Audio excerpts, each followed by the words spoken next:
Hello guys, it's Teenage DC Fan, back with another video, and in this video I am going to be doing a recap of everything we know about Crisis on Infinite Earths, which of course is the crossover for the Arrowverse this year. So, first of all, the crossover is going to begin with the destruction of multiple different Earths and realities. I'm not sure which ones. There are some surprise cameos by actors and actresses that played previous versions of characters, so maybe it'll be like their Earths and we'll get quick glimpses of them. But that's not really a big announcement there. But this is probably going to be the biggest part of the video. So Green Lantern was teased by the actor that plays John Diggle on Arrow. Now, I don't remember the name of the guy, but he plays Diggle. And, because at Comic-Con, during the Arrow panel, he was asked if there was going to be more of him with his family and stuff like that. And then he basically answered the question that nobody asked. Like, he answered that question, but then he also said, and Diggle is going to, and then this will also tie into the Green Lantern mythos. So basically, something's happening with Green Lantern and Diggle. I don't know if this means that it'll be a different version of Diggle from a different Earth that's Green Lantern, or the route that I would rather see is that the Diggle that we've been watching the past 7 seasons of Arrow just becomes Green Lantern. Like, that would be pretty cool. Because as you can see on screen here, this is some fan art of what he would look like as Green Lantern, and it looks pretty awesome. Now on to the next part. Brandon Routh will, of course, be Superman in this crossover, and I already did a video on that, but I didn't explain that he will be the Kingdom Come version of Superman. Now, I have no idea what or who the Kingdom Come version of Superman is. All I know is that it's a version of Superman. And we're going to get to see him and the Arrowverse's version of Superman on screen at the same time, so that'll be cool to see. So speaking of the Arrowverse Superman, both he and Lois Lane will return for the crossover, and of course in the crossover last year, they had to leave Earth to go to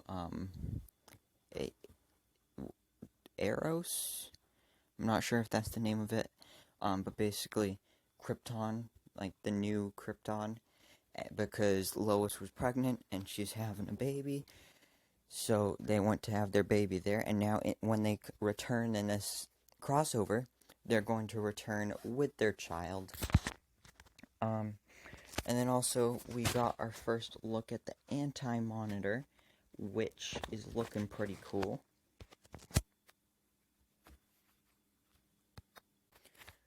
And real quickly, I'm just going to show you what the Anti-Monitor is going to look like, or at least what the concept art looked like.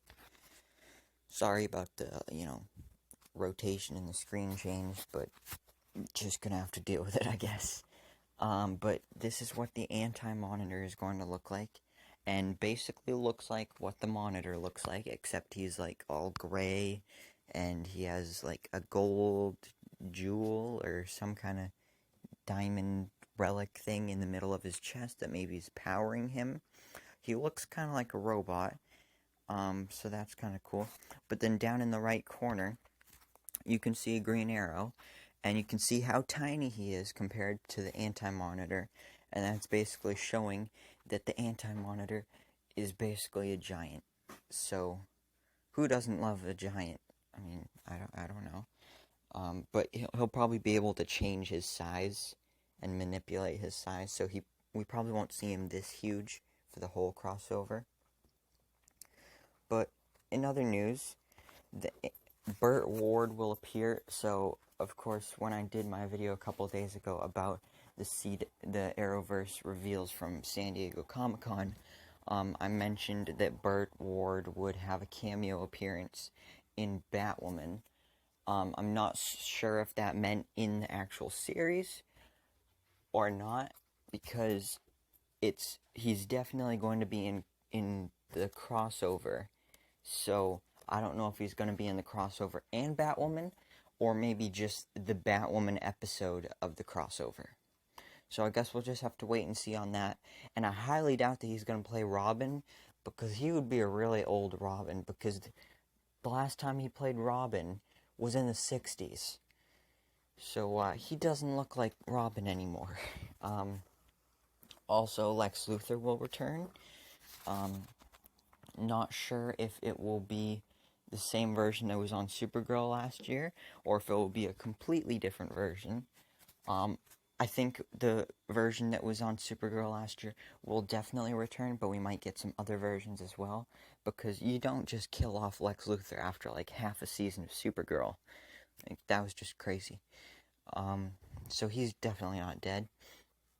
And then also another thing I mentioned in my CW San Diego Comic-Con video is that Tom Cavanaugh will play Pariah, which is a character that has quite a significant role in the Crisis on Infinite Earths storyline. And apparently this will be a direct result of Bloodwork, who's the villain of the first half of the Flash season.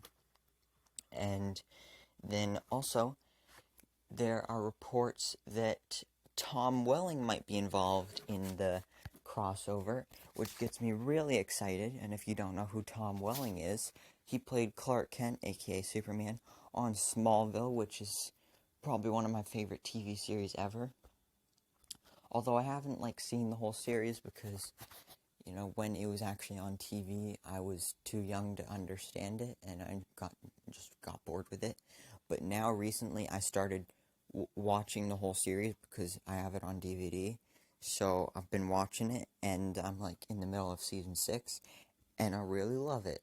So Tom Welling has said that he would love to be in Arrowverse, but he doesn't want to be Superman or any kind of Superman character.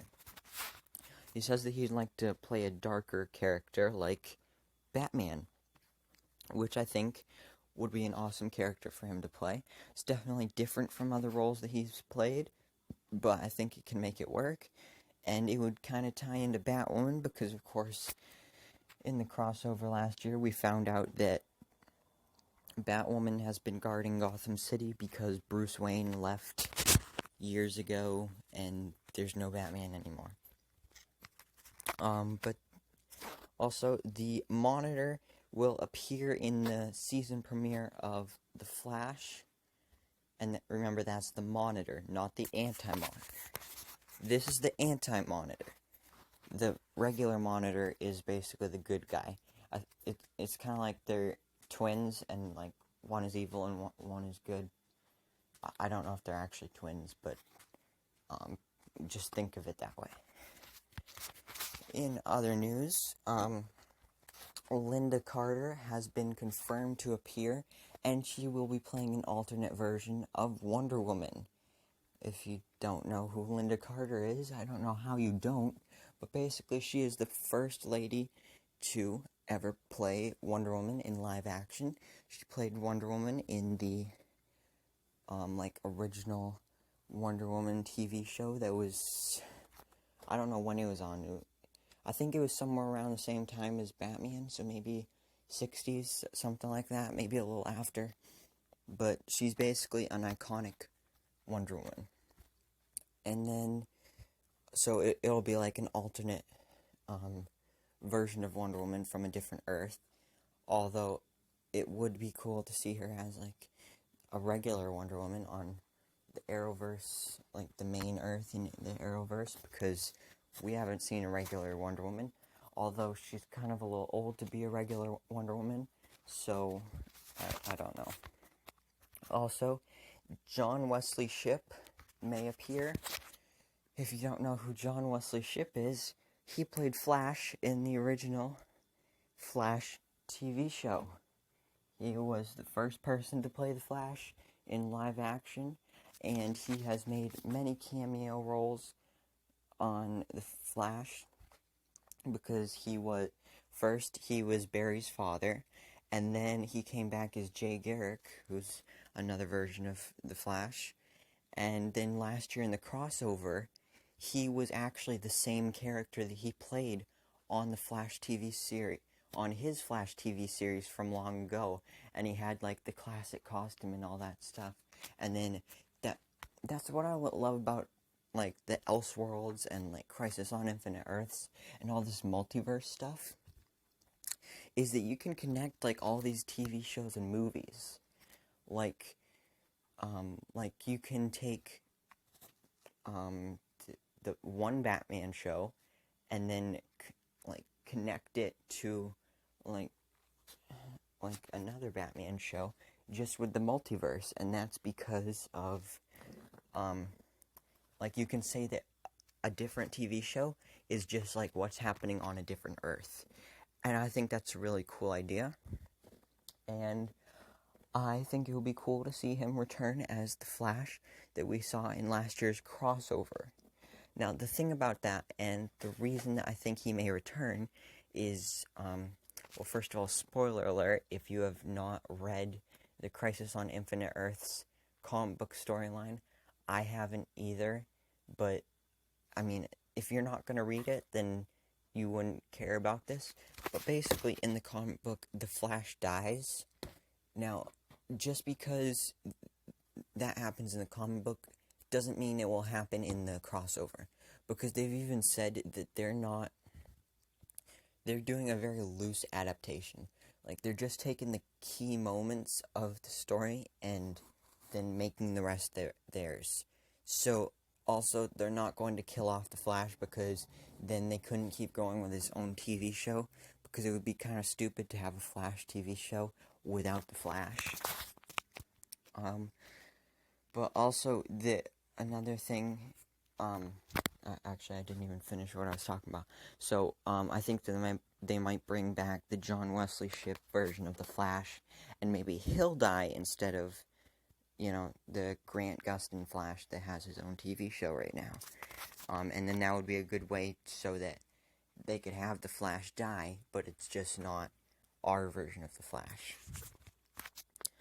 Now, also, Stephen Amell will play multiple versions of Oliver Queen. So, that'll be interesting to see. I don't know if it's, if they're going to be, all in one spot, I guess you could say. Maybe at the end of the crossover, it'll be kind of like Spider-Man Into the Spider-Verse, with that movie where, they all work together, all the different versions of Spider-Man work together to fight Kingpin and all those villains. Well, maybe all the different versions of Oliver will work together to fight the Anti-Monitor. And I think that would be pretty cool to see. Also, speaking of the multiverse stuff and all that kind of thing, there have been rumors that there's going to be some kind of connection to the DCEU. And if you for some reason don't know what the DCEU is, it's basically the DC Extended Universe, which is the universe that all of the DC movies take place in. And I'm not talking about, all of them. I'm saying, Man of Steel, Batman vs. Superman, Suicide Squad, Wonder Woman, Justice League, Aquaman, Shazam. And then, of course, we have Birds of Prey coming out next year, and Wonder Woman 84. So that's the DC Extended Universe. And basically they've said that, there's been a rumor that there's going to be some kind of connection to that. I doubt this because, the DCEU is kind of, failing right now. Pretty much every movie sucked except for Wonder Woman, Aquaman, and Shazam. So, not too many people actually like the DCEU. If it's something, I think it might just be, a quick reference. I don't think we'll actually see any of the characters show up, like Superman, Batman. Well, especially not Superman or Batman, because, Henry Cavill was fired / quit the role of Superman, and then Ben Affleck quit the role of Batman, so we're not definitely not getting Batman because if we don't even have an Arrowverse Batman, they're not going to put in a Ben Affleck Batman, especially if he's not going to be Batman anymore. And then the new Batman that we're getting is, of course, the Robert Pattinson Batman, but they're not going to make his debut as Batman in the crossover. They're going to make it in The Batman, which is the Batman movie. But enough about my rant on that. On to the final part of this video. So Cress Williams, he plays Black Lightning, has said that there's been talks and there's been rumors and stuff like that Black Lightning would appear in the crossover, but he said that he wouldn't be surprised. And I really hope he is in the crossover, because the Black Lightning show, it's a good show, but me personally, after watching it for a while, I kind of just get bored with it. And it's mostly because, like, it just doesn't have the same vibe as the other other Arrowverse shows, like Flash and Arrow and Legends of Tomorrow and Supergirl. So, that is why I think that this will happen, and then it'll make more people, along with myself, like Black Lightning more, because then if we know that it's connected to, like, the Flash and stuff like that, then we'll enjoy this more, because we kind of feel like we have to watch it, kind of, so that we can know what's going on with the other shows. But this is my recap of everything we know so far about Crisis on Infinite Earths. Thank you so much for watching. Please remember to like, comment, and subscribe. And I hope to see you in my next video, so I can bestow all my DC knowledge